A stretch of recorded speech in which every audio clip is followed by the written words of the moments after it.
Welcome back. This is Adventures with Dr. Joe. Let's change the oil and filter in this Bobcat E50. It's a 2013 model, has 3,000 hours on it, and I've looked at the oil on the dipstick and it is just black. So let's change it.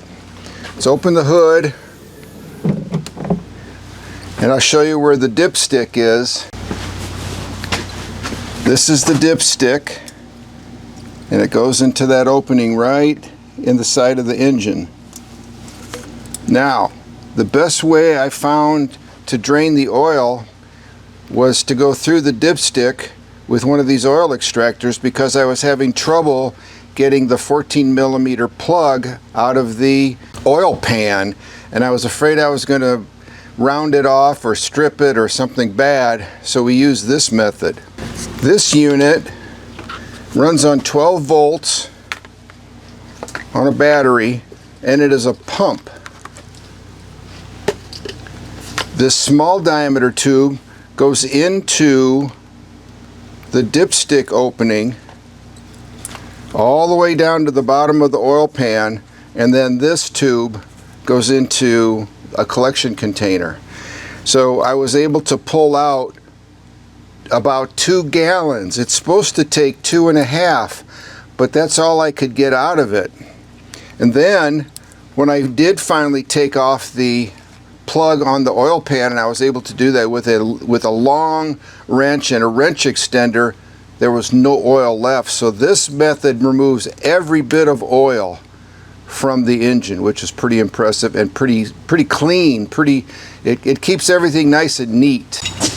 So this is the 14mm wrench. It's very long, and it's designed not to round off your nuts, to keep them nice. And you can see it's got a very grippy type unit here. So I put this, and it has an offset 8 degrees, which is nice. So then you can put it on, and then I put that on the nut, and then I added this wrench extension so I could really get some torque. I'll put a link to the oil extractor, this wrench, and the wrench extension, which is basically magnet. This thing has saved my bacon a number of times, and that allowed me to take that oil pan bolt out of there, and amazing, there was absolutely no oil left in it. So I've got my headlight on. You can see that nut, and it made it impossible. I couldn't get in here with a ratchet, or I couldn't get in there with a socket. It's too tight. So there it is. I cranked it tight. It's got a gasket on it, and that should be good.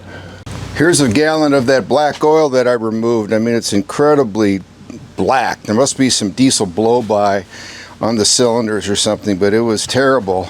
And this is the oil I used. I put in 2 gallons and a quart. So 2 1 gallon and 1 quart, and then I checked the oil level even after I ran the engine for a while, and it seemed good. So I've got an extra quart here because that's supposed to be the fill volume, 2.5 gallons, so I'm going to keep an eye on it. So I'm pouring this oil into a larger container, but look how absolutely black. The new oil we put in was a light honey color. And you can use 15W40 or 10W30 or synthetic. Those are your 3 options.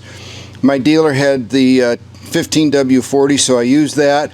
It doesn't work quite as well in the super cold temperatures, but it works really well and where it's hot. So I think it's going to work well for me here in North Carolina. Once the oil's removed, we need to remove and change the oil filter. And what I used was this band clamp, and it worked incredibly well.